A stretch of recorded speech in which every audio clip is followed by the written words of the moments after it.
Hello. मैं चेतनलाल रेगर से आचार्य समाजशास्त्र, राजकीय महाविद्यालय शाहपुरा, जिला भीलवाड़ा। मैं आज आपको बीए पार्ट फर्स्ट के सेकंड प्रश्न पत्र समाजशास्त्र के अंतर्गत जाति व्यवस्था के संदर्भ में हमने पूर्व के वीडियो में काफ़ी चर्चा की। जाति व्यवस्था के क्या प्रकार थे, क्या दोष थे, उनके कौन कौन से बदलने के जो कारक हैं, यानी कि आज वर्तमान समय में जाति व्यवस्था में जो चेंज आ रहा है, उस चेंजिंग के पीछे कौन से फैक्टर काम कर रहे हैं, उसके बारे में चर्चा करेंगे। तो सबसे पहले हमें ये जानना आवश्यक है कि उसका जो परंपरात्मक स्वरूप है वो विघटित हुआ, और उस विघटित करने के पीछे जो कारण है, पहला है पाश्चात्य शिक्षा एवं सभ्यता। अंग्रेजों के आने से पहले भारत में धार्मिक शिक्षा का प्रचलन था, जिसमें केवल ब्राह्मणों को ही शिक्षा प्राप्त करने का अधिकार था। बाकी अन्य जो जातियां थी उनको शिक्षा से वंचित किया गया। जाति के लोग अपनी जातीय व्यवस्था, जाति व्यवसाय की शिक्षा परिवारजनों से ही घर में प्राप्त करते थे। अंग्रेजों ने भारत में धर्मनिरपेक्ष और सार्वभौमिक शिक्षा प्रारंभ की, और इस शिक्षा ने भारतीयों को रूढ़िवादिता एवं संकीर्णता से मुक्ति दिलाई।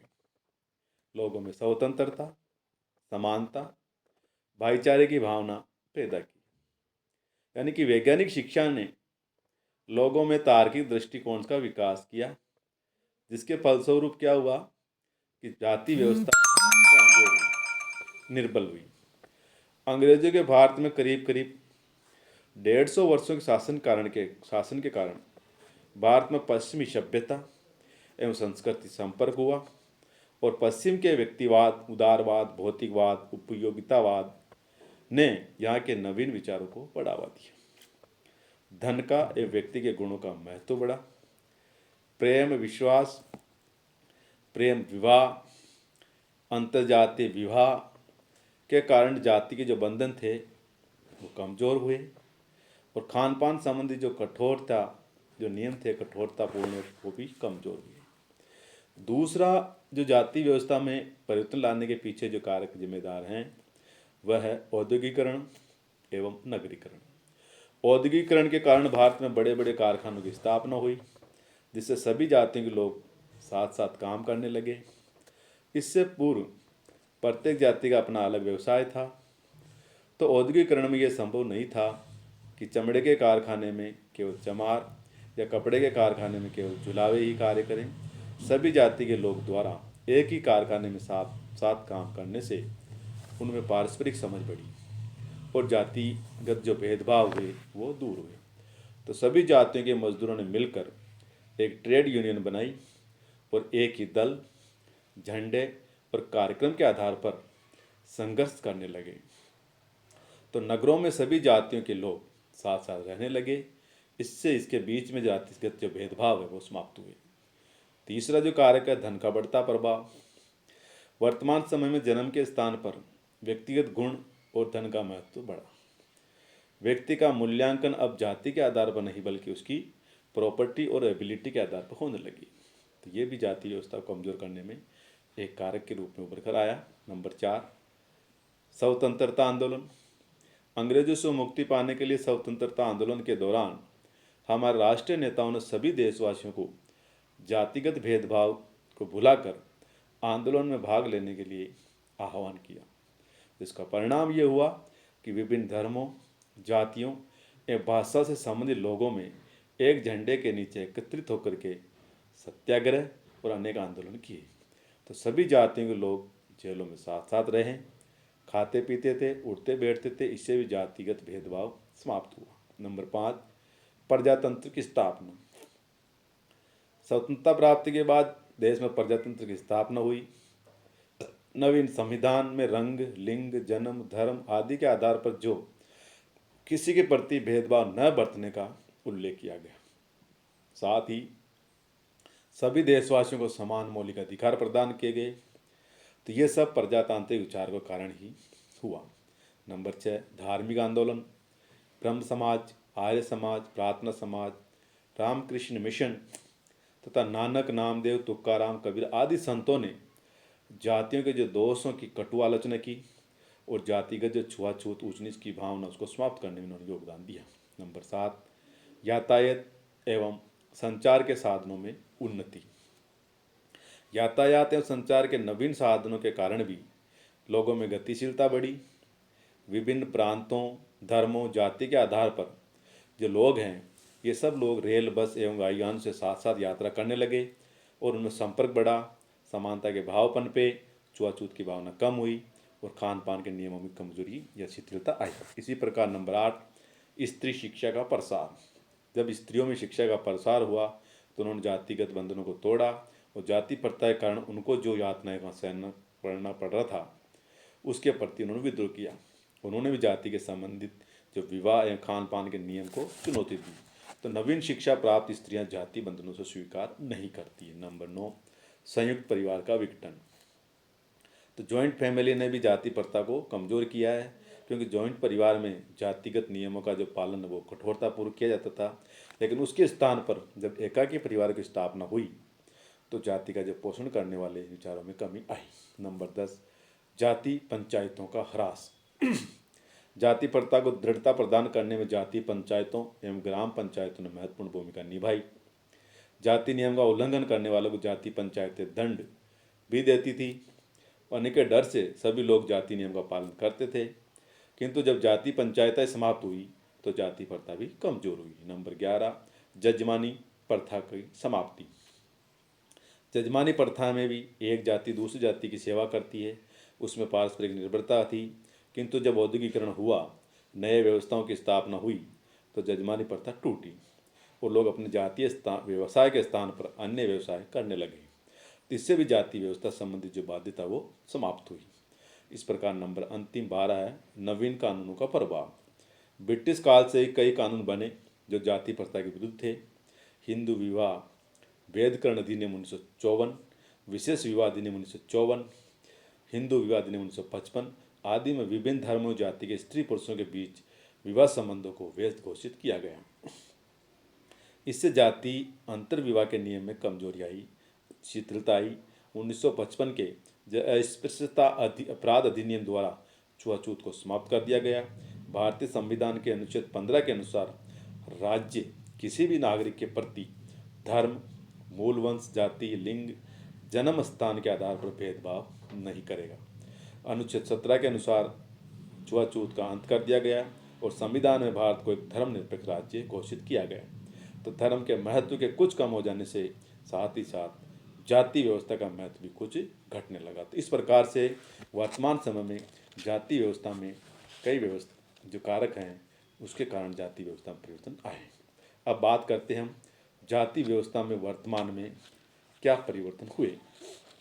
इन सब कारणों के परिणाम स्वरूप जाति व्यवस्था की संरचना और जो कार्य उनका परिवर्तन आए।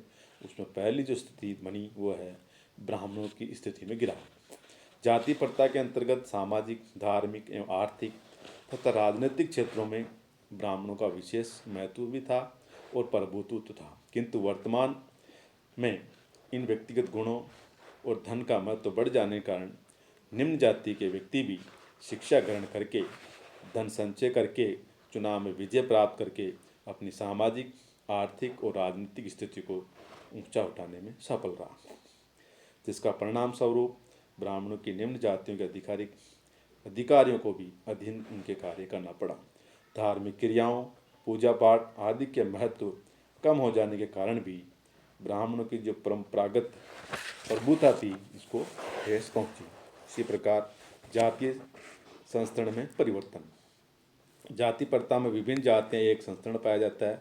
प्रत्येक जाति ये जानती है कि कौन कौन सी जातियाँ उनसे ऊंची है और नीची है, लेकिन वर्तमान में इस संस्करण में परिवर्तन आया और निम्न जातियाँ अपनी सामाजिक, आर्थिक, सामाजिक स्थिति में सुधार करके जाति जो स्थितिकरण था उसमें ऊंचा उठने का प्रयास कर रही है। इसी प्रकार नंबर 3, व्यवसाय के चुनाव में स्वतंत्रता। परंपरागत व्यवसाय जाति प्रथा के कारण प्रत्येक जाति निश्चित था, उसे बदला नहीं जा सकता था। किंतु अब व्यक्ति अपने जातिगत व्यवसाय को न अपना करके अपनी क्षमता और योग्यता के अनुसार व्यवसाय का चयन करने लगा। आज हमें सारमा शू स्टोर है, अग्रवाल पान भंडार है, वर्मा टेलरिंग हाउस है देखने को मिलेंगे। इसके अतिरिक्त वर्तमान में कई व्यवसाय भी है, जैसे डॉक्टरी है, इंजीनियरिंग है, वकालत है, सरकार के विभिन्न विभागों में सेवा कार्य है आदि खुले हुए हैं, जिसमें सभी जाति के व्यक्ति के लोग कार्य करते हैं। नंबर 4, भोजन संबंधी प्रतिबंधों में परिवर्तन। परंपरागत जाति प्रथा में खान पान संबंधी अनेक निषेध थे, जैसे शाकाहारी, मांसाहारी, कच्चे पक्के भोजन के बारे में पवित्रता और अपवित्रता की जो धारणा जो प्रचलित थी, किंतु वर्तमान में अब कुछ ब्राह्मण तक ही मांसाहारी भोजन करने लगे हैं। कच्चे पक्के भोजन का भेद समाप्त हो गया। होटलों में, क्लबों में सभी जातियों के व्यक्ति खाने पीने लग गए हैं।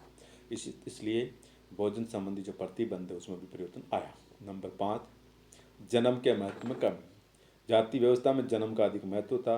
ब्राह्मण के परिवार में जन्म लेने वाला व्यक्ति इसलिए श्रेष्ठ माना जाता था कि उसकी जाति ऊंची जाति में जन्म लिया, किंतु वर्तमान में जन्म के बजाय व्यक्ति के कार्य गुणों को महत्व बढ़ जाने से जो योग्य होता है, जो साहसी होता है, कुशल होता है, वो श्रेष्ठ माना जाता है, चाहे वह किसी भी जाति में जन्म क्यों न लिया हो। नंबर 6, विवाह संबंधी प्रतिबंध है उसमें भी परिवर्तन। जाति व्यवस्था का जो मूल आधार जाति अंतर विवाह था। प्रत्येक जाति को अपनी जाति में विवाह करना होता था। यही नहीं बल्कि जाति प्रथा ने बाल विवाह, कुलीन विवाह, विधवा विवाह निषेधों को प्रोत्साहन दिया, किंतु वर्तमान में जाति विवाह के जो संबंधी जो नियंत्रण वो शिथिल हुए। अब अंतर जाति विवाह, विलंब विवाह, विवाह विच्छेद एवं विधवा पुनर्विवाह होने लगे हैं। इसी प्रकार अस्पृश जातियों के अधिकारों में वृद्धि। परंपरागत जाति व्यवस्था में शूद्र व अस्पृश्य जातियों को अनेक सामाजिक, राजनीतिक, धार्मिक अधिकारों से वंचित किया गया था, किंतु समाज सुधारक और सरकारी प्रयत्न के कारण आज उन ऊंची जातियों के सामने ही सभी अधिकार सुविधाएं प्राप्त थी। उन्हें आर्थिक और राजनीतिक संरक्षण प्रदान किया गया। विधानमंडल, संसद, सरकारी नौकरियों, अन्य क्षेत्रों में भी उनके लिए स्थान सुरक्षित किए गए। तो कानूनी रूप से अस्पृश्यता का अंत कर दिया गया। नंबर 8, जातीय समितियों का निर्माण। विभिन्न जातियों ने वर्तमान में अपने अपने प्रांतीय और राष्ट्रीय स्तर के संगठन बनाए जो उन्हें जातीय हितों की रक्षा करते थे। ये जातीय समितियां जाति को सामाजिक और राजनीतिक गतिशीलता एवं शक्ति प्रदान करने और आर्थिक लाभ पहुंचाने का कार्य करती है। इस प्रकार से जाति समितियां निर्मित होने से भी जो वर्तमान में संदर्भ में परिवर्तन देखे जा सकते हैं। नंबर 9, जातियों के बदलते हुए रिलेशन अर्थात संबंध। वर्तमान में जातियों के जो पारस्परिक संबंधों में भी परिवर्तन आया। पहले 2 जातियों के बीच जन्मजन्य संबंध पाए जाते थे और एक जाति दूसरी जाति की अपने व्यवसाय द्वारा सेवा करती थी। अब जजमानी संबंध टूट गए तथा राजनीतिक शक्ति को लेकर उनमें टकराव होने लगा, तो शक्ति के नवीन संबंध पनपे। सत्ता जब ऊंची जातियों के हाथ से निम्न या बहुसंख्यक जातियों के हाथों में आई, ये बात पंचायतों के चुनाव से स्पष्ट हो रही है।